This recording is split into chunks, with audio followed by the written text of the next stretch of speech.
তো আমি লাস্ট ভিডিওতে বলেছিলাম যে কিভাবে একটি প্রজেক্টাইলের ইউনিভার্স যে সূত্রটা আছে সেটা আমরা বড় প্রসেসে বের করতে পারি।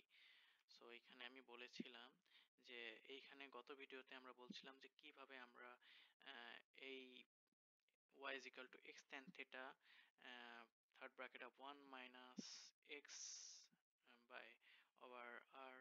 সো এটা আমরা কিভাবে বড় প্রসেসে বের করতে পারি, এখানে আমার চ্যানেলে ভিডিওটা আছে। তো এটা আমরা এখন করবোটা কি, যে বড় প্রসেসে কিভাবে আমরা করতে পারি। সো আমরা এখানে স্টার্ট করি।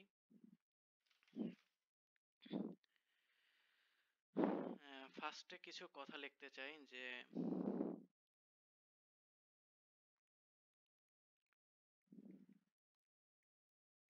প্রজেক্টাইল যে সূত্রটা আছে সেটা হলো x tan theta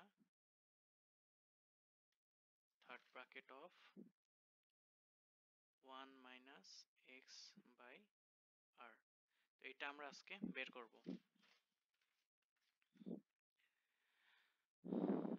so initial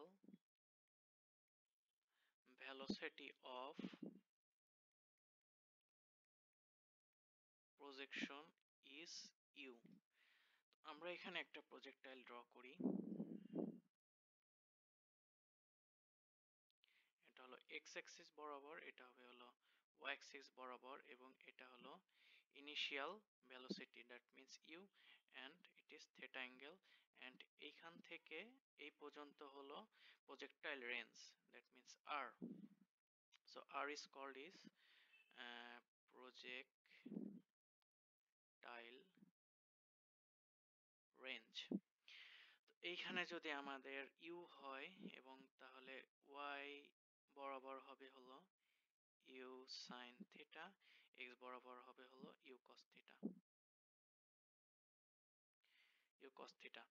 তো আমি এখানে লিখছি যে initial velocity of projection is u, so this velocity makes an angle theta with horizontal।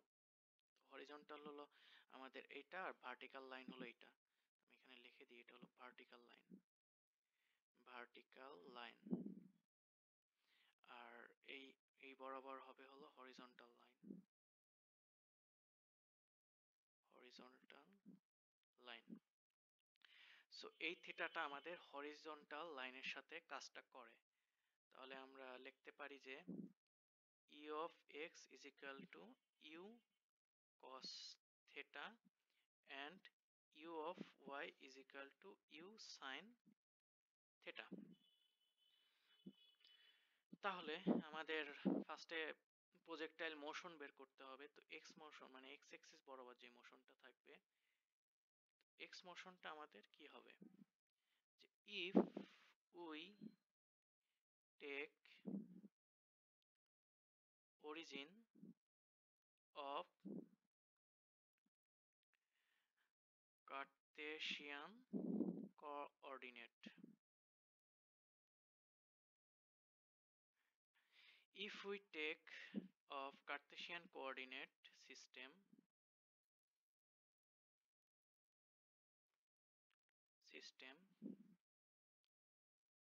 at the point of projection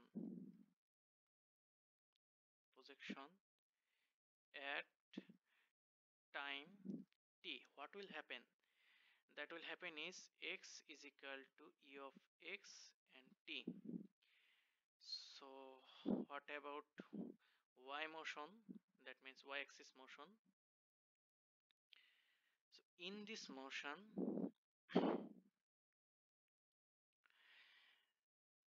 there is acceleration, and g is due to gravity,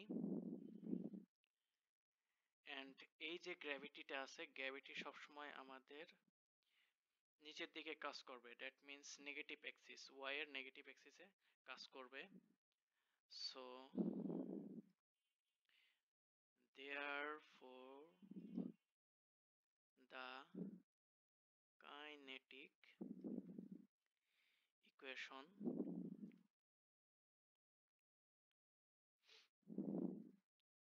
for this motion will be y is equal to u of y t minus half of g t square, and is the second equation and is the first equation. তো আমরা এখানে x মোশনের জন্য এবং y মোশনের জন্য দুটো equation বের করলাম। তো আমরা এখানে সেকেন্ড পেজে চলে যাব। সেকেন্ড পেজে, in order to get equation of trajectory we have to eliminate from the above equation to obtain relation between x and y. x এবং y এর জন্য আমরা যে পাইছিলাম না যে x is equal to e of x t, তো এখানে আমরা t এর ভ্যালুটা পাচ্ছি হলো x by e of x।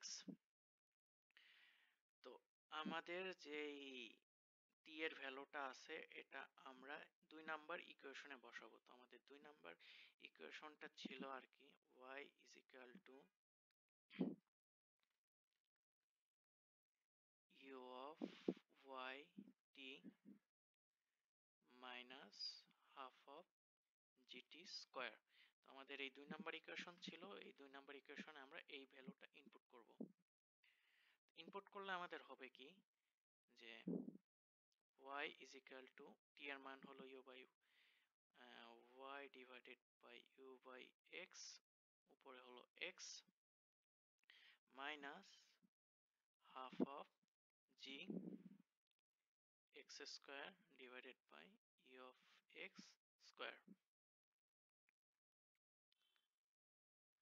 তো আমরা এখানে করব কি, এইটা এখান থেকে কমন নিব, পুরোটা থেকে কমন নিব।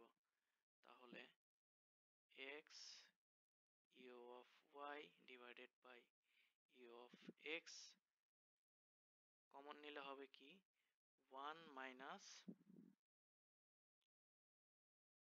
half g x square divided by u of x square divided by, যেটা আমরা কমন নিচ্ছি সেটা আবার ভাগ চলে যাবে, so x u of y divided by u of x।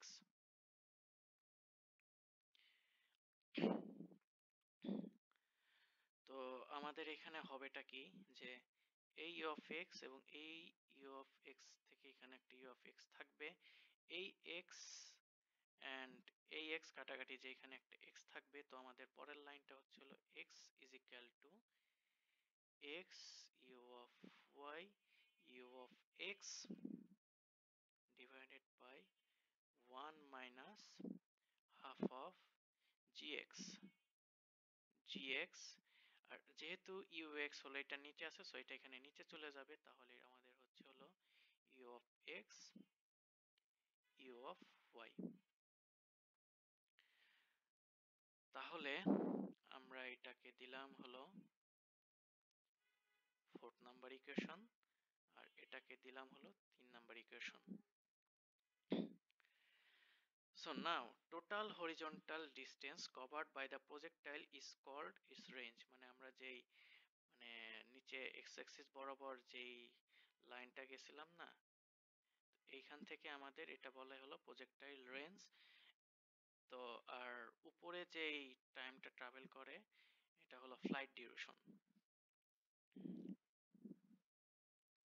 তো আমরা নেক্সট পেজে চলে যাব। তো আমরা এখানে লিখব যে to obtain time of flight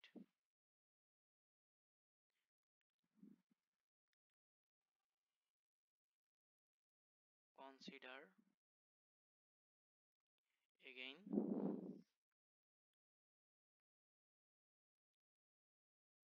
motion, কি হবে v of y is equal to u of y minus g of t. So when v of y is equal to 0, then we can say that time travel will be t by 2, then t by 2 is equal to u of y by y. So আমরা এখান থেকে কি পাচ্ছি, t is equal to 2 uy by y. So then r এর মানটা কি হবে, e of x 2 uy by g, sorry এটা হবে হলো g,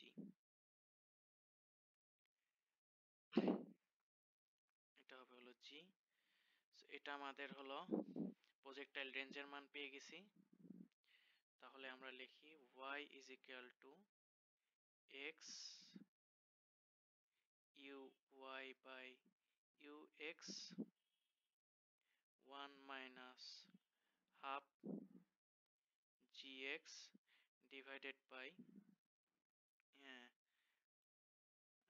এইখান থেকে আমরা কি পাই, rg by 2, rg by 2, কারণ আমাদের এইখানে ছিল কি ux into uy, এখানে ছিল আমাদের ux into uy, ux into uy হয় কি rg divided by 2, তো এখানে আমরা এই মানটা বসাই দিছি আর কি।